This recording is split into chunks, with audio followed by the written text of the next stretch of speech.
ध्यान रहे कि तुम लोगों की प्रशंसा पाने के उद्देश्य से धर्म के काम ना करो, अन्यथा तुम्हारे स्वर्गीय पिता से कोई भी प्रतिफल प्राप्त न होगा। जब तुम दान दो तब इसका ढिंढोरा न पीटो, जैसा पाखंडी यहूदी सभागृहों तथा सड़कों पर किया करते हैं कि वे मनुष्य द्वारा सम्मानित किए जाएं। सच तो ये है कि वे अपना पूरा पूरा प्रतिफल प्राप्त कर चुके। किंतु तुम जब जरूरतमंदों को दान दो तो तुम्हारे बाएं हाथ को ये मालूम ना हो सके कि तुम्हारा दायां हाथ क्या कर रहा है, कि तुम्हारी दान प्रक्रिया पूरी तरह गुप्त रहे। तब तुम्हारे पिता जो अंतर्यामी है तुम्हें प्रतिफल देंगे।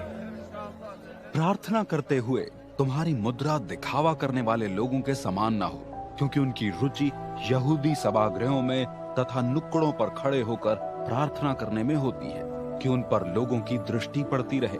मैं तुम पर यह सच प्रकाशित कर रहा हूँ कि वे अपना पूरा पूरा प्रतिफल प्राप्त कर चुके। इसके विपरीत जब तुम प्रार्थना करो, तुम अपनी कोठरी में चले जाओ, द्वार बंद कर लो और अपने पिता से जो अदृश्य है प्रार्थना करो, और तुम्हारे पिता जो अंतर्यामी है तुम्हें प्रतिफल देंगे। जब कभी तुम उपवास रखो तब पाखंडियों के समान अपना मुंह मुरझाया हुआ ना बना लो। वे अपना रूप ऐसा इसलिए बना लेते हैं कि लोगों की दृष्टि उन पर अवश्य पड़े। सच तो ये है कि वे अपना पूरा पूरा प्रतिफल प्राप्त कर चुके। किंतु जब तुम उपवास करो तो अपने बाल संवारो और अपना मुंह धो लो, कि तुम्हारे उपवास के विषय में सिवाय तुम्हारे स्वर्गीय पिता के जो अदृश्य हैं किसी को भी मालूम ना हो। तब तुम्हारे पिता जो अंतर्यामी हैं तुम्हें प्रतिफल देंगे। पिता और पुत्र पवित्र आत्मा के नाम पर आमीन। ख्रीस्त में मेरे प्यारे भाई और बहनों, आज कलीसिया रात का बुध मनाती है, यानी कि आज से हम 40 साल की इस आध्यात्मिक यात्रा की शुरुआत करते हैं। और आज के वचन हम सबको प्रार्थना, पश्चाताप, उपवास और क्षमाशील बनने के लिए बुलावा देती है। ख्रीस्त में मेरे प्यारे भाई और बहनों, आज जब हमारे माथे पर जब राख लगाई जाएगी तो आज हम सबको याद दिलाती है कि आज हमारा जीवन क्षणभंगुर है। ये राख हमें याद दिलाती है कि हम पापी है और इसलिए हमें ईश्वर की दया की जरूरत है। इसलिए हमें ईश्वर के सामने नम्र होने के लिए आज के वचन हमें बुलाते हैं। आज का ये रात का बुध हमें याद दिलाता कि हमें ईश्वर की ओर मोड़ना है। आज हमें हमारे हृदय को बदलना है, ना कि केवल परंपरा के रीति रिवाज के अनुसार केवल हमारे माथे पर राख लगाना है, बल्कि आज हमें कलीसिया हमारे हृदय को बदलने के लिए, आज हमें अपने जीवन को बदलने के लिए बुलावा देती है। ख्रीस्त में मेरे प्यारे भाई और बहनों, आज के वचन संत मत्ती का सुसमाचार अध्याय 6 पद संख्या 1 से 6 और 16 से 18 तक लिए गए हैं। और आज के वचनों में हम सुनते हैं कि किस तरह से हमें प्रार्थना करना चाहिए। प्रार्थना आज हमें इसलिए करना चाहिए ताकि हम ईश्वर के करीब आ सके। प्रार्थना से हम ईश्वर से जुड़ते हैं और ईश्वर के पास हम रहते हैं, क्योंकि जब हम इस संसार में रहते हैं तो पापों के मोह माया में हम लोग आ जाते हैं। लेकिन आज हमें प्रार्थना के द्वारा इन मोह माया से दूर रहने के लिए प्रभु यीशु हमें बुलावा देते हैं। और साथ ही साथ हम लोग सुनते हैं कि प्रभु यीशु कहते हैं कि जब आप प्रार्थना करते हैं तो लोगों को दिखाने के लिए नहीं, बड़े बड़े शब्दों के द्वारा नहीं, बल्कि गुप्त जगह जाकर अपने पिता से हमें जुड़ने के लिए प्रभु यीशु बुलावा देते हैं। और साथ ही साथ प्रभु यीशु ने अपने शिष्यों से कहा था कि जब आप उपवास करते हैं तो लोगों को दिखाने के लिए नहीं, बल्कि अपने पिता परमेश्वर को दिखाने के लिए उपवास करना है। उपवास हमें ईश्वर के पास लेकर आता है।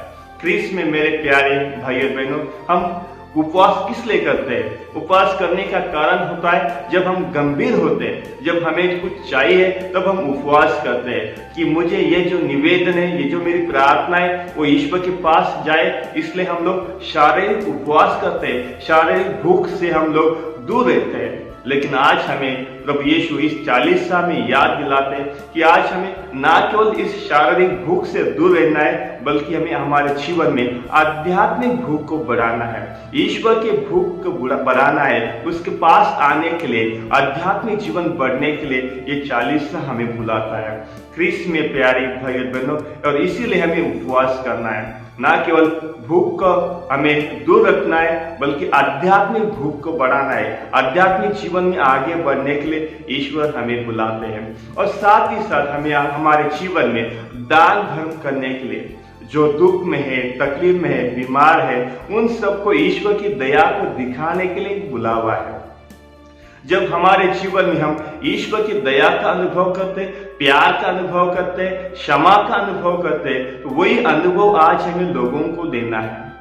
जिस तरह ईश्वर ने हमारे लिए पश्चाताप किया, हमारे लिए उसने हमारे पापों का क्रूस उठाया, आज हमें हमारे जीवन में लोगों के दुख तकलीफों का क्रूस उठाना है। लोगों की शांति के लिए, दया के लिए आज हमें सबसे पहले आगे आने के लिए प्रभु यीशु इस 40 साल में मनन चिंतन करने के लिए बुलावा देते हैं। ना केवल परंपरा के रीति रिवाज के अनुसार आज केवल हमें राख को लगाना है, बल्कि आज हमें अपने हृदय को बदलने के लिए, पश्चाताप करने के लिए आज इस 40 साल में प्रभु यीशु हमें बुलावा देते हैं, और मनन चिंतन करने के लिए क्रिस्त में मेरे प्यारे भाई और बहनों कलीसिया हमें मौका देती है। तो चलिए आज के वचनों के लिए हम धन्यवाद देते, ईश्वर की स्तुति और महिमा करते और प्रार्थना करते कि हम हमेशा प्रार्थना में ईश्वर के पास रहे, ईश्वर से जुड़े हुए रहे। हम देखते हैं कि प्रभु यीशु ने किस तरह से अपने जीवन में पिता से वो जुड़े थे। वो सवेरे सवेरे उठकर प्रार्थना के लिए चले जाते। संत मार्क का सुसमाचार अध्याय 1:35 में हम लोग सुनते हैं कि सवेरे सवेरे प्रभु यीशु पहाड़ पे एकांत जगह प्रार्थना में जाते हैं। हम लोग सुनते हैं कि इस तरह से प्रभु यीशु ने गethसेमनी गार्डन में एक ही प्रार्थना को 3 बार दोहराया था, हे पिता हो सके तो ये प्याला मुझसे हटा दो। आज हमें भी हमारे जीवन में प्रभु यीशु से जुड़ना है, प्रार्थना करना है, और ताकि हम हमेशा ईश्वर से जुड़े रहे और ईश्वर के दिए हुए वचनों पे चल सके, जहाँ प्रेम है, दया है, शांति है। तो चलिए आज के वचनों के लिए हम ईश्वर को धन्यवाद देते और साथ ही साथ प्रार्थना करते कि ये आध्यात्मिक यात्रा में जब हम ये 40 साल की शुरुआत करते हैं, रात के बुधवार से हमें वो याद दिलाएंगे कि हम क्षणभंगुर हैं, हम पापी हैं और हमें ईश्वर की दया की, क्षमा की जरूरत है।